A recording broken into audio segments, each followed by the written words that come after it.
Good morning students, welcome to TSN college. आप second year के students, आज मैं आपका फर्स्ट पीरियड ले रही हूँ और ये क्लास हमारी इकोनॉमिक्स की क्लास है। आप लोगों ने इकोनॉमिक्स का सिलेबस तो आप लोगों ने देख ही लिया होगा। इकोनॉमिक्स के अंदर दो पेपर होंगे, एक तो फर्स्ट होगा मैक्रो इकोनॉमिक और सेकंड होगा हमारा इंडियन इकोनॉमी। तो मैक्रो इकोनॉमी की अभी स्टार्टिंग नहीं करवा रही हूँ मैं, सेकंड इंडियन इकोनॉमी का ये फर्स्ट जो चैप्टर है हमारा यूनिट वन का फर्स्ट चैप्टर है हमारा structure of unit Indian economy. उसके अंदर बेसिक फीचर्स है वो मैं आज आपको कम्प्लीटली स्टार्ट करवा रही हूँ और बहुत इजी चैप्टर है, इसे गो थ्रू करेंगे तो भी समझ आ जाएंगे। Nature and basic features characteristics of Indian economy, इसके बारे में मैं आज आपको बता रही हूँ। और ये आपका चैप्टर नंबर 6, ये तो बुक है मेरे पास इसलिए मैं आपको बता रही हूँ कि मान लो हमारे पास भारतीय अर्थव्यवस्था की जो महत्वपूर्ण विशेषताएं हैं, क्या क्या विशेषताएं हैं, उसके बारे में मैं आज आपको स्टार्टिंग से कर रही हूँ। हो सकता है ये चैप्टर पूरा भी हो जाए और हो सकता है छोटा भी हो, बट इसे हम कंटिन्यू करेंगे। आप डेली इसे कंटिन्यू करिए। भारत की विशाल एवं महत्वपूर्ण अर्थव्यवस्था है, ये आप लोग मानते हैं कि यहाँ पर मेन चीज़ क्या क्या है, जो यहाँ की कमियाँ हैं वो मैं आपको बताती हूँ। औद्योगिक पिछड़ापन, बेकारी, भुखमरी और बढ़ती जनसंख्या, कृषि पिछड़ापन, ये सारी चीज़ें हमें यहाँ देखने को मिलती है। भारत विश्व का सबसे बड़ा प्रजातंत्र है और आध्यात्मिक गुरु होने के कारण विकासशील देशों का चिंतन और मार्गदर्शक भी है। अब हमारी भारतीय अर्थव्यवस्था की विशेषताओं के अंदर फर्स्ट विशेषता हमारी है विशाल एवं विस्तृत अर्थव्यवस्था, ग्रेट इकोनॉमी। आप इसके बेसिक फीचर्स हैं, ये जो फर्स्ट हमारा इसमें बेसिक फीचर्स है वो है विस्तृत अर्थव्यवस्था, मतलब कि यहाँ बहुत फैली हुई है। आप इसका पूरा विशाल अर्थव्यवस्था कैसे है कि ये हमारा नॉर्थ लैटिट्यूड, नॉर्थ उत्तरी गोलार्ध, नॉर्थ हेमिस्फीयर में 8 डिग्री से 4 डिग्री तक फैला हुआ है, से 37 तक फैला हुआ है।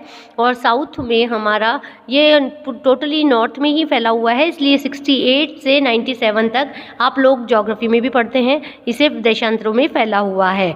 अब हमारे यहाँ पर देखेंगे ईस्ट टू वेस्ट, ओखा से लेके अरुणाचल प्रदेश तक, कश्मीर से लेके नॉर्थ से साउथ कन्याकुमारी तक फैला हुआ है ये।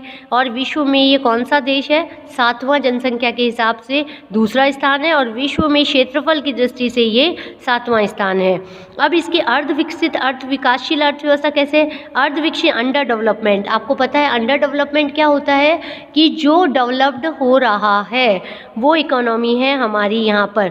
इसीलिए यहाँ पर पूंजी निर्माण की गति धीमी है, बेरोजगारी है, तकनीकी ज्ञान का अभाव है, जनसंख्या का अधिक भार है, भुखमरी है, ये सारी चीज़ें हमें देखने को मिलती है। ब्रीफ डिस्क्रिप्शन है ये आपका और इसे पढ़ोगे तो आपको सब समझ आता जाएगा।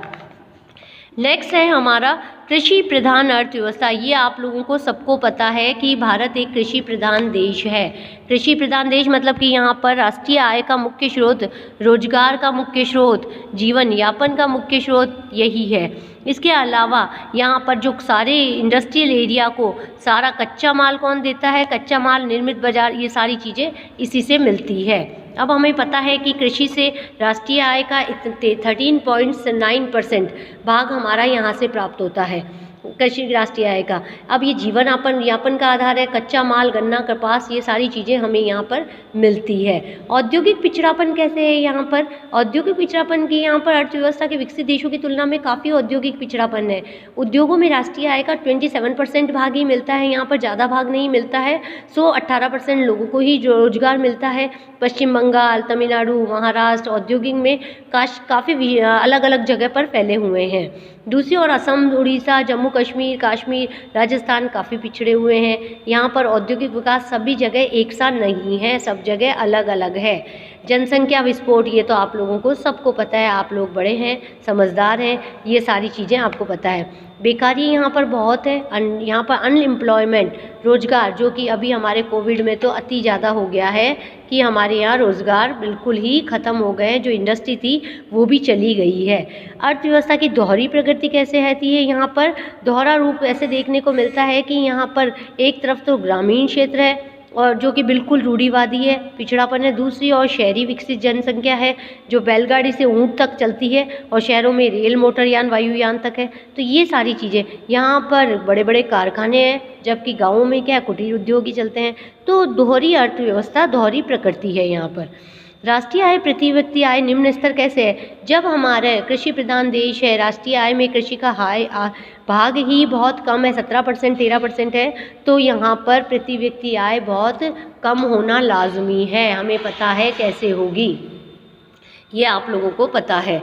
इसके बाद आ जाइए, पूंजी निर्माण की गति धीमी, औद्योगिक विकास कम है, तो पूंजी स्तर नीचे, आर्थिक दरिद्रता है यहाँ पर, और बचत एवं विनियोग का स्तर नीचे, क्योंकि बचत कहाँ से करेगा इंसान जब खाने को रोटी नहीं है, पहनने को कपड़ा नहीं है, तो वो बचत कहाँ से करेगा। इसीलिए यहाँ पर विकास की दर बहुत कम है और पूंजी निर्माण की दर कम है। निर्धनता, ये आप लोगों को सबको पता है कि सर्कल ऑफ पॉवर्टी, निर्धनता यहाँ पर बनी हुई है। एक और आर्थिक पिछड़ापन है, दूसरी ओर उत्पादन और आय के साधन नीचे है। इसीलिए यहाँ पर अब कैसे होगा, जब मांग की दृष्टि से निम्न आय हो गई, निम्न आय से उपभोग कम होगा, उपभोग कम होगा तो विनियोग कम होगा, विनियोग कम होगा तो पूंजी कम होगी और उससे आर्थिक पिछड़ापन आएगा। जबकि पूंजी निर्माण की दृष्टि से देखा जाए तो निम्न आय है, बचत ही नहीं होगी तो पूंजी निर्माण कैसे होगा, उत्पादकता ही नहीं होगी, आर्थिक पिछड़ापन होगा। तो आधुनिक तकनीकी ज्ञान की कमी है हमारे यहाँ पर एक तो। अब यहाँ पर आपको पता है हर कोई इंसान पूरी एजुकेशन प्राप्त नहीं कर पाता है, मॉडर्न टेक्नोलॉजी की कमी हो जाती है। यहाँ पर कृषि में अभी भी तकनीकी स्थान नहीं आए हैं, स्वचालित आधुनिक मशीनों का प्रयोग नहीं हुआ है, यहाँ पर कई पूंजी निर्माण में बाधक आई ये चीज़ें, तो ये हमें पता है।